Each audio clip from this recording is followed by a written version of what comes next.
Indira park వద్ద పెన్షన్లకు సంబంధించి బీజేపీ ఆధ్వర్యంలో పెద్ద ఎత్తున అక్కడ నిరసన జరుగుతుంది. అక్కడ ఎందుకు ఇక్కడ నిరసన చేయాల్సి వచ్చింది, వాళ్ళు దీని గురించి బీజేపీ నాయకులు ఏం చెప్తున్నారు మనతో ఐందవ రెడ్డి గారు మాట్లాడుతున్నారు. చెప్పండి మేడం, మీరు ఎందుకు అసలు ఇంత పెద్ద ఎత్తున చేస్తున్నారు? సింపుల్ అండి, రాష్ట్ర ప్రభుత్వానికి ప్రభుత్వ ఉద్యోగుల పైన ఏ మాత్రం శ్రద్ధ లేదు, ప్రేమ అంతకంటే లేదు. వాళ్ళకు ఉన్నటువంటి ప్రేమ మొత్తం కూడా ఏంది అని అంటే తెలంగాణలో ఉన్నటువంటి ప్రజల నుంచి వచ్చేటటువంటి ఆదాయము, వాళ్ళ యొక్క రియల్ ఎస్టేట్ భూముల పైన, అదే విధంగా వాళ్ళ గాంధీ కుటుంబం పైన వాళ్ళకు ఉన్నటువంటి ప్రేమ తప్పితే తెలంగాణలో ఉన్నటువంటి ఉపాధ్యాయులను లేకుంటే ఉన్నటువంటి ప్రభుత్వ ఉద్యోగులను పట్టించుకునేటటువంటి పరిస్థితులలో ఇవాళ ఉన్నటువంటి రాష్ట్ర ప్రభుత్వానికి ఏమాత్రం తీరిక లేదు. కాబట్టి ఖచ్చితంగా మేము ఇవాళ అందుకనే ఇక్కడ ఇందిరా పార్క్ దగ్గర ధర్నా కూస్తున్నాం. మీరు గతంలో కూడా వీళ్ళకి సపోర్ట్ చేస్తున్నారు, మళ్ళీ ఇప్పుడు సపోర్ట్ చేస్తున్నారు. ఈ నిర్ణయంతో మీకు మేలు జరుగుతున్నారు, పెన్షన్లకు మేలు జరుగుతున్నారు? ఖచ్చితంగా జరుగుతుందండి. మేము ఇవాళ చేసినటువంటి ధర్నా ఇయ్యాలకి పరిమితం కాదు. ఈ యొక్క ధర్నా ఇది మొదలు, ఆరంభం మాత్రమే, ఇది అంతం కాదు. కాబట్టి ఈ యొక్క ధర్నా రేపు పెద్ద ఎత్తున కూడా రాష్ట్ర వ్యాప్తంగా విస్తరించబోతా ఉంది.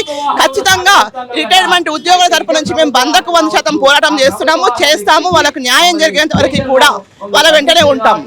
న్యాయం ఎలా జరుగుతుంది? ఇప్పుడు పెద్ద ఎత్తున ఫండ్స్ రిలీజ్ అవ్వాల్సి ఉంటుంది. మరి ఆ కేంద్రంలో ఉన్న బీజేపీ మీకు వాళ్ళకి మొండి చేసి చూపించడం వల్లనే, నిధులు లేకపోవడం వల్లనే ఈరోజు ఇలాంటి పరికరం ఇవన్నీ మేము చేయలేకపోతున్నట్టు కదా, మరి ఎట్లా?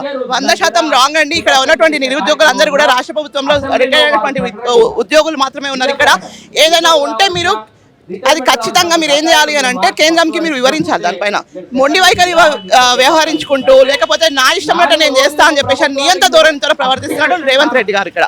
కాబట్టి రాష్ట్రంలో ఉన్నటువంటి ఉద్యోగులకి కేంద్రంలో ఉన్నటువంటి ప్రభుత్వానికి ఏ సంబంధం ఉందో ఒకసారి చెప్పాలి ప్రశ్న. ఇక్కడ ఉన్నటువంటి ఉద్యోగులందరూ కూడా, ఇక్కడికి వచ్చిన వాళ్ళంతా కూడా రాష్ట్ర ప్రభుత్వంలో ఉద్యోగులు ఏదైతే ఉన్నారో వాళ్ళందరూ రిటైర్డ్ అయిన వాళ్ళు, వాళ్ళకు బెనిఫిట్లు రావడం లేదు. తెలంగాణ వస్తే మాకేదో జరుగుతుంది, మా సొంత రాష్ట్రంలో మాకు జీతాలు పెరుగుతాయి, మా యొక్క పెన్షన్లు పెరుగుతాయి, మా యొక్క జీవితాలు బాగుపడతాయి అని వాళ్ళు అనుకున్నారు. కానీ ఇక్కడ చూస్తుంటే పరిస్థితి వేరే రకంగా ఉంది. కేవలం రేవంత్ రెడ్డి గారికి ప్రేమ మొత్తం రాహుల్ గాంధీ మీద, ఆయన కుటుంబం మీద, అట్లనే కాంగ్రెస్ పార్టీని ఏ విధంగా అయితే సర్వనాశనం చేయాలని చెప్పేసి ఆలోచిస్తున్నాడు అంతే. రాహుల్ గాంధీ అన్నారు కదా, ఈ రోజు రాహుల్ గాంధీ వికారాబాద్కు వస్తున్నాడు. మరి ఆయన ఇచ్చిన డిక్లరేషన్ గురించి మీరు ఏ విధంగా? హాస్యాస్పదమైన విషయం ఏంటంటే పొద్దుగాల రాహుల్ గాంధీ వస్తున్నారని చెప్పేసి వచ్చి నన్ను కూడా ఇవాళ ఇంట్లో నిర్బంధించిండ్రు పోలీసులు. కారణం ఏంది అని అడిగితే చెప్పడం లేదు. వాళ్ళు ఏదో నిరుద్యోగుల సమస్య పైన మీరు పోరాటం చేస్తారు కాబట్టి మిమ్మల్ని అరెస్ట్ చేయడానికి వచ్చాము అని అంటారు. ప్రశ్నించడం నేరం ఏంది వాళ్ళు తెలంగాణలో? ప్రశ్నించవద్దా? తెలంగాణలో ఉన్నటువంటి ప్రజలము మా యొక్క హక్కు, అది ఉన్నటువంటి ప్రభుత్వాన్ని ప్రశ్నించాల్సినటువంటి హక్కు మాకుంది. ఆ హక్కును మేము పూర్తిగా వినియోగించుకుంటాము. ఖచ్చితంగా మీరు ఇంట్లో నిర్బంధించినా లేకపోతే జైల్లో తీసుకుపోయి పెట్టినా కూడా మా ప్రశ్నించడం మాత్రం మేము ఆపాము ఖచ్చితంగా. ఇంకొకటి, రాహుల్ గాంధీ గారు ఆ రోజు వచ్చి పీసీ డిక్లరేషన్ చేసిన, కామారెడ్డి డిక్లరేషన్ అడుగుతున్నాము. 6 గ్యారంటీలు ఎడిపోయినాయి. మరి మీ యొక్క పెన్షన్ పథకం ఎక్కడ పోయింది? ఏది లేదు. ఇవాళ కేవలం అర్బన్ నక్సలైట్లను చేతిలో పెట్టుకొని ఆకునూరు మురళి అనేటటువంటి వ్యక్తి ద్వారా ఇవాళ తెలంగాణలో ఉన్నటువంటి విద్యా వ్యవస్థను మొత్తం సర్వనాశనం చేస్తున్నాడు ఉన్నటువంటి రేవంత్ రెడ్డి గారు. కాబట్టి తీవ్రంగా ఖండిస్తున్నాం ఈ విషయాన్ని. మేము ఒకటే చెప్తున్నాం, ఖబర్దార్ రేవంత్ రెడ్డి గారు, అర్బన్ నక్సలైట్ అని ఎంట పెట్టుకొని తిరుగుతున్నావు కదా, ఇవాళ రానున్న రోజులలో అదే అర్బన్ నక్సలైట్ల వల్ల నువ్వు దెబ్బతింటావు. ఖచ్చితంగా నీ యొక్క ప్రభుత్వం కూలిపోతుంది. విద్యార్థులు తలుచుకుంటే, ఉద్యోగులు తలుచుకుంటే నీ యొక్క ప్రభుత్వం కూలిపోవడం ఖాయం. అదే ఆకునూరు మురళి ఇప్పుడు సిఫారసు చేసింది కదా, మీరేమో బకాయిలు అడుగుతుంటే రిటైర్ ఉద్యోగి ఉన్న ఉద్యోగులకే కోత ఇస్తా, భారీ ఎత్తున ఉద్యోగాలు ఉండే వాళ్ళకి పర్ఫార్మెన్స్ లేదు, వాళ్ళ జీతాలు కట్ చేస్తా అంటుండే కదా, దాన్ని ఎట్లా చూస్తారు? ఆయన ఎవరైనా నిర్ణయించడానికే, పర్ఫార్మెన్స్ గురించి ఆయన ఎవరు నిర్ణయించడానికే? ఏం చేసినా చెప్పేసి నిర్ణయిస్తాడు. అంటే నువ్వు నియంత ధోరణి అని ఇదంతా కూడా నీ ఇష్టం ఉంటే నువ్వు చేస్తావా? మరి ఇక్కడ ఉన్నటువంటి వాళ్ళు పర్ఫార్మెన్స్ చేస్తలేదని చెప్పేసి నువ్వు ఎట్లా నిర్ణయిస్తావు? నీకేం అధికారం ఉన్నది? వాళ్ళు కష్టపడి చదివి రికమెండేషన్ తో తెచ్చుకునే ఉద్యోగాలు కావి, వాళ్ళ సొంతంగా వాళ్ళ టాలెంట్ తో తెచ్చుకునేటువంటి ఉద్యోగాలు అవి. మరి వాళ్ళ పర్ఫార్మెన్స్ బ్యాడ్ ఉందని చెప్పేసి మాట్లాడుతున్నారు. మీ యొక్క ప్రభుత్వం యొక్క పర్ఫార్మెన్స్ ఒకసారి చూసుకోవాలి మీరు అందరూ కూడా. ఒకవైపు పేదల ఇళ్లను కూడా కొడుతున్నావు, ఇంకోవైపు గాంధీ సరోవర్ అంటున్నావు, ఇంకోవైపు నక్సలైట్లతో చర్చలు అంటున్నావు.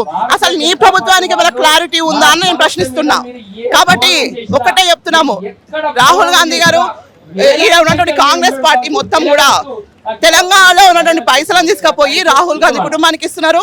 తెలంగాణలో ఉన్నటువంటి పైసలు తీసుకుపోయి బయట రాష్ట్రాల్లో ఎన్నికలలో పెడుతున్నారు రేవంత్ రెడ్డి గారు. కాబట్టే మేము అడుగుతున్నాము, వ్యతిరేకిస్తున్నాం. ఎందుకనంటే ఇవాళ ఉన్నటువంటి ప్రభుత్వంలో ఉన్నటువంటి ఉద్యోగులకు మీరు జీతాలు ప్రాపర్ గా ఇచ్చేది లేదు. కానీ మీరు 100 కోట్లు తీసుకుపోయి గాంధీ ప్రభుత్వానికి, గాంధీ కుటుంబానికి ఇస్తాను మాట్లాడుతున్నావు కదా, మరి ఏడుకెళ్ళి తెచ్చిస్తావయ్యా నువ్వు? అసలుకి ముందు విద్యార్థుల యొక్క జాబ్ క్యాలెండర్ రిలీజ్ అయ్యి అదే విధంగా ఉన్నటువంటి పెన్షనర్లకు పెన్షన్ సరిగ్గా ఇవ్వడం మొదలు పెడితే అప్పుడు ఎవరు కూడా వ్యతిరేకించారు. మీ యొక్క ప్రభుత్వానికి వచ్చేటటువంటి బాధ్యత మాత్రం విద్యార్థులు ఉద్యోగులు తీసుకుంటారు ఖచ్చితంగా. ఇప్పుడు గడపార్లతోటి మీరు కాంగ్రెస్ వాళ్ళు మొత్తం కూల్చుకుంటూ పోతున్నారు. ఇప్పుడు మూసి కానీ అటు ఖమ్మం ఘటన కానీ కూడా బీజేపీ ఎలా ముందుకు పోబోతుంది? ఇప్పటికే మా రాష్ట్ర అధ్యక్షులు వారి దగ్గరికి పోవడం జరిగింది. వాళ్ళ హయాంలో జరుగుతున్నటువంటి ఏం లేదండి, ఒక రాష్ట్ర ముఖ్యమంత్రిగా కట్టాల్సినటువంటి కట్టడాలను కాదని చెప్పేసి కూల్చేస్తున్నటువంటి దరిద్రమైన చరిత్ర కాంగ్రెస్ పార్టీది. ఇవాళ ఎవరైనా ముఖ్యమంత్రి ఉంటే డెవలప్మెంట్ చేస్తామంటారు, కానీ ఉల్టా వీడు కూలగొడుతున్నాడు.